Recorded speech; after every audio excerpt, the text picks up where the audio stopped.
So you must have worked with a lot of people and you've seen what this soul blazing, this process can do for them.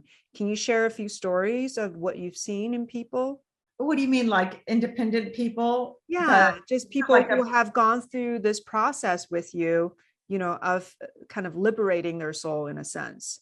yeah, Bella's one story where she went from being the bully to like the angel and then raised money. Other clients, here's an interesting one. Someone came to me from New York. A friend of mine said, I want you to meet this guy. He's been in therapy for 10 years, once a week. And he's from New York and he's looking for a new therapist here because he just got a job with a casting. He was casting TV shows. I forget which one, but game shows. Mm-hmm. So I said, okay. So he comes into my office and he tells me, yeah, I've been in therapy for 10 years. I'm, Jewish. And he goes, we liked therapy. And okay. So I'm like, all right.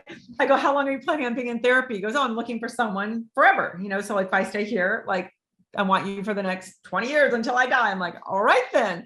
I said, well, I'm not really a therapist. I'm a soul blazer. He's like, okay, what's that? I'm like, well, you talk first. I said, tell me who you are and what's going on. So bottom line is his story was he can't connect to people. He was a good looking guy in his early 30s, in great shape and a good job. He got a game show casting and he got to travel to 5 or 6 or 7 cities on a bus to go casting through like middle America. Then they come back and it's a fun job. But he said, what I really want to do is direct documentaries. And he said, I can't get a directing job. I go, have you tried writing? He goes, well, I can't really write, but I've been in this business for like 10 years and I want to go to the next level, but I can't. And he said, I can't make connections with people for some reason, because that's how you make it in this business. You grow and then you connect, then everyone helps everyone. He goes, I can't do that for some reason. So I thought, oh, wow, he's been in therapy for 10 years and he's good looking and he's got all this going for him. So all right, stand up. This is like after 10 minutes of him talking, he's like, all right. I said, turn around. He turned around. I said, turn towards me and tell me you're gay. And then he's like, well, I'm not gay. I'm like, just do it. This is an exercise. He said, I'm gay. And then I said, turn around and tell me again. Then he's like, and he's like, Lisa, I'm gay. And I said, turn around and tell me again. Then I embodied, because again, soul blazing comes from not just the Mathena, but it comes from, I studied at the Groundlings. So the who, what, where, and putting on a mask, being other people, improv. And it is about, I went to Lee Strasberg and studied there. And that is about sense memory, going back to childhood of what did you feel, this and that. So I said, so I embodied what he shared about his mom and his dad. His mom was, his dad was really tough and his mom was someone who just followed his dad. So I became his dad. Then I went, I can't believe you're gay. And he's like, I said, turn around, tell me you're gay again. And I said, then I said, his mom, I'm like, you're ruining my marriage with my husband because of who you are. He's like, I'm not. I'm like, just turn around, tell me you're gay. Then he turned around again. And finally he said, Lisa, I'm gay. I'm like, what? I didn't even know. So I was just pushing a button in him that I thought would trigger something else so I could get to the truth. So he started crying. I'm like, what? And he said, I am gay. And I said, are you dating anyone? He goes, no. He said, and he lives in West Hollywood, which is, where all of them live. He drove an hour every day or whatever, a couple times a week to go to gay clubs to get hookups or meet someone, but he couldn't have any strong lasting relationships because he couldn't bring them back.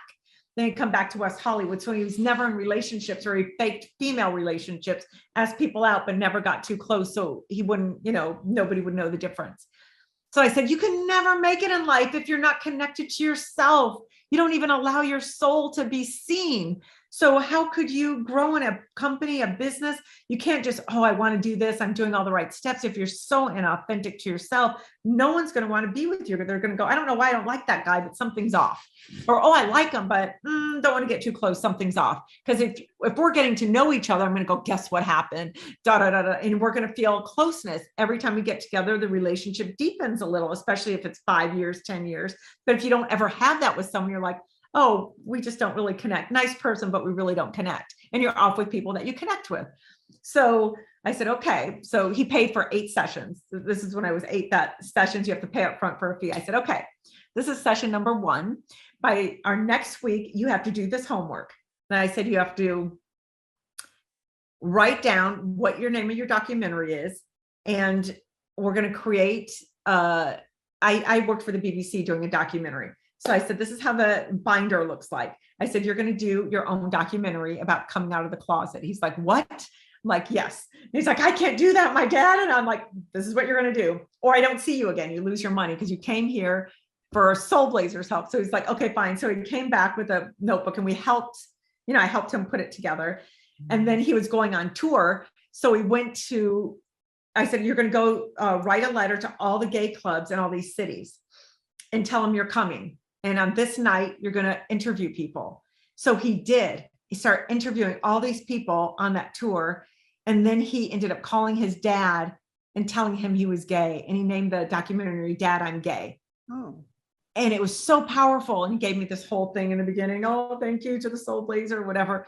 And he did that within 8 months, 9 months, it was all finished. And it was so powerful. And he felt so much better than everyone around him said, I knew. He's like, everyone knew. I go, of course they knew, because of your vibe, or if you're working with someone every day, if you've never had a relationship for a while, and, just everyone knew. And he's like, even my parents said they knew, but they'd rather me, don't ask, don't tell. Just, we don't need to hear it. We don't want to know about it. So they said they never, expressed, we think you're this. They said, we just don't want to know. But they said, we know, we don't have to talk about it, So they didn't disown him, but they just said, let's just keep that quiet. But he said, oh my God, I feel so much better. So now he's been in great relationships and his life's thriving and all that stuff. And that was in one session within 20 minutes of changing his whole business. So basically it's the Mathena again. It's pulling out a secret that he has that he thinks is a secret, but everyone knows because everything about us is written on our forehead. When you walk in a room, you could say, I know if this person's insecure, secure, if they've got their act together, if they're lazy, if they're a giver or a taker, if they have hidden agendas, or if they're authentic, all that's right here, especially if you're trained to see it. So people don't think that, oh, I'm masking this. I have this mask on, so nobody's going to see. Yeah, they see.